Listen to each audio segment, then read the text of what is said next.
এই নম্রতা বিনয়টা যে ব্যক্তি রাখবে নিজের ভিতরে, ওই ব্যক্তির ভিতরে অহংকার থাকবে। অহংকার করার কারণে ফেরেশতাদের সর্দার শিক্ষক মালায়েকা থেকে ইবলিস হয়ে গেছে। ফেরেশতাদের সর্দার থেকে যিনি ইবলিস হয়ে গেছেন অহংকার করার কারণে। সেই অহংকার যাদের ভিতরে থাকবে তারা বিনয় ও নম্রতা কখনোই হতে পারে না। এই বিনয় ও নম্রতার ব্যাপারে আল্লাহ নবী রাহমাতুল লিল আলামিন বলেন, মা তাওয়াক্কালাল্লাহু রাব্বাহুল্লাহ, যে ব্যক্তি আল্লাহ তাআলাকে খুশি করার উদ্দেশ্যে বিনয় নম্রতা অবলম্বন করবে, আল্লাহ পাক রব্বুল আলামিন তার মর্যাদাকে বাড়িয়ে দিবেন। সুবহানাল্লাহ। আল্লাহ নবী বলতেছেন, যে ব্যক্তি আল্লাহ ও তার রাসূলের ভালোবাসার উদ্দেশ্যে বিনয় ও নম্রতাকে নিজের ভিতরে লালিত পালিত করবে, আল্লাহ পাক রব্বুল আলামিন তাকে ছোট বানাবে না, বরং তার মর্যাদা বাড়িয়ে দিবেন। সুবহানাল্লাহ। এবং বিনয় ও নম্রতা কি? বিনয় ও নম্রতা হলো নিজেকে সবসময় ছোট মনে করা এবং অহংকার পরিত্যাগ করা। এই কথাটা বুঝা যায় আমার ভিতরে কি অহংকার আছে, আমি কি বিনয় ও নম্রতার মানুষ? যেই ব্যাপারে আল্লাহ নবী হাদিসে বলেছেন, আল্লাহ নবী রাহমাতুল লিল আলামিন বিনয়ের ব্যাপারে অনেক হাদিস আছে। আল্লাহ নবী বলতেছেন, ইন্নাল্লাহা রাফিকুন ইউহিব্বুর রিফকা ফিল আমরি কুল্লিহি। বুখারী মুসলিমের বর্ণনা। আল্লাহ নবী রাহমাতুল লিল আলামিন বলতেছেন, নিশ্চয় আল্লাহ তাআলা কোমল, তিনি সকল ক্ষেত্রে কোমল আচরণকে পছন্দ করেন। আপনি একজনের সাথে কোমল হৃদয় বিদারক আচরণ করবেন, আপনার এই আচরণকে আল্লাহ পাক খুশি করে, আল্লাহ পাক আপনাকে ভালোবাসবেন এবং এই আচরণটা আল্লাহ পাক রব্বুল আলামিন পছন্দ করেন।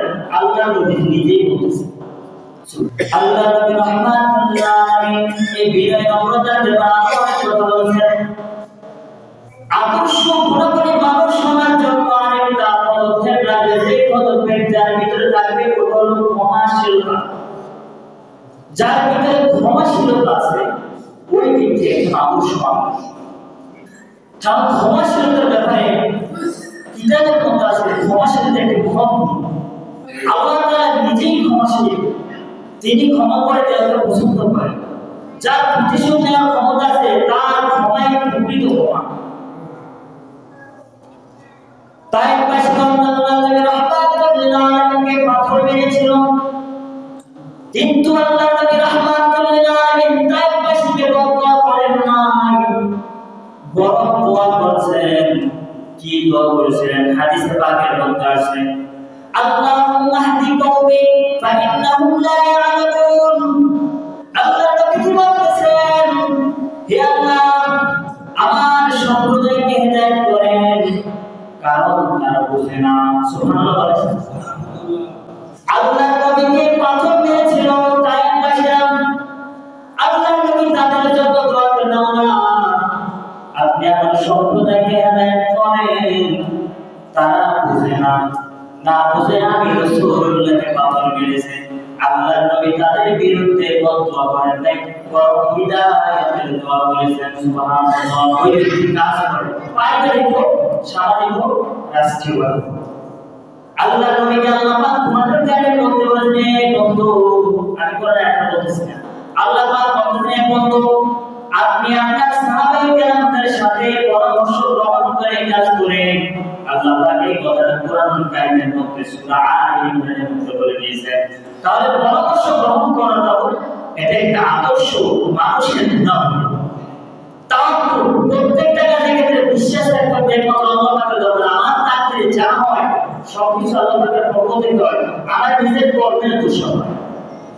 ৪-৫ নাম্বার অস্থিরতা পরিহার করা। ইবাদতের মধ্যে তাড়াহুড়ো অস্থিরতা অবলম্বন না করা, ধীর স্থিরভাবে সকল কাজ পরিহার, সকল কাজ করা, অস্থিরতা অবলম্বন না করা।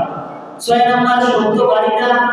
সত্যবাদিতা, যে ব্যক্তি সত্যবাদী, এই সত্যবাদীর ব্যাপারে অনেক কথা হাদিসে পাকের মধ্যে আছে। একজন আদর্শ ব্যক্তি হওয়ার জন্য সর্বপ্রকার কথার মধ্যে কথা হলো সত্যবাদী হওয়া। যে ব্যক্তি সত্যবাদী ওই ব্যক্তির ভিতরে আদর্শ গুণের পরিচয় ঘটবে। 9 নাম্বার, আপনার 7 নাম্বার হলো বিশ্বস্ততা ও আমানতদারিতা। আপনাকে একজন মানুষ বিশ্বাস করে কি করে না একটা বার চিন্তা করেন। আপনার কাছে একজন মানুষ আমানত রাখে কি রাখে না এটাও চিন্তা করেন। যদি বলেন না আমার কাছে কেউ আমানত রাখে না, তাহলে মনে রাখবেন আপনি বিশ্বস্ত আমানতদারিতা এখনো সম্পূর্ণ চলতে পারেন নাই। 8 নাম্বার হলো ন্যায় বিচার। আপনার ভিতরে কি ন্যায় বিচার আছে কিনা? আপনি সকল কর্মক্ষেত্রে কাজে ক্ষেত্রে ন্যায় বিচার করেন কিনা? 9 নাম্বার, বিজ্ঞানের স্বাতন্ত্র্য। সংঘর্ষের মহাভাষে একটা কথা আছে, ভালো মানুষ যারা বিদ্যা শিখে তাদের সাথে সমালোচনা করা। এইটা আদর্শ গুণাবলী একটা, যে একটা ভালো মানুষের সাথে চলা, খারাপ মানুষের সাথে সঙ্গ পরিত্যাগ করা। ভালো মানুষের সাথে চললে ভালো হবে, খারাপের সঙ্গে আপনি একদিন হলে বিপদে পড়বেন। 10 নাম্বার হলো ধৈর্যশীলতা। আপনার ভিতরে কেমন ধৈর্য আছে, ধৈর্যের পরীক্ষা করুন। কেমন ধৈর্য আপনার ভিতরে আছে? আদর্শ মানুষের গুণাবলী এগুলো ধৈর্য। 11 নাম্বার হলো আল্লাহ তাআলার ভয়। আপনি আল্লাহকে ভয় করেন কিনা? একটাবার চিন্তা করুন, আপনি যে গুনাহ করেন একটাবার আল্লাহ পাকের ভয় আপনার ভিতরে আসে কিনা? বালিশে লাগালে এটা মাথায় চিন্তা করেন। 11 নাম্বার হলো নবীজির প্রতি ভালোবাসা। নবীজির প্রতি যদি ভালোবাসা না থাকে আপনি কখনোই আদর্শবান হতে পারবেন না। কারণ আল্লাহ রাসূলকে ভালোবাসা তো মানুষের একটা ব্যক্তিত্ব আদর্শ।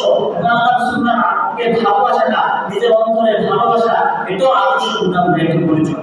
13 নাম্বার হলো ব্যক্তিত্ব। আপনার ব্যক্তিত্ব কেমন আপনি চিন্তা করেন। 14 নাম্বার আপনার বীরত্ব। ইসলামের মধ্যে বীরত্বটা আদর্শ গুণাবলীর মধ্যে পরিচয় দিয়েছে।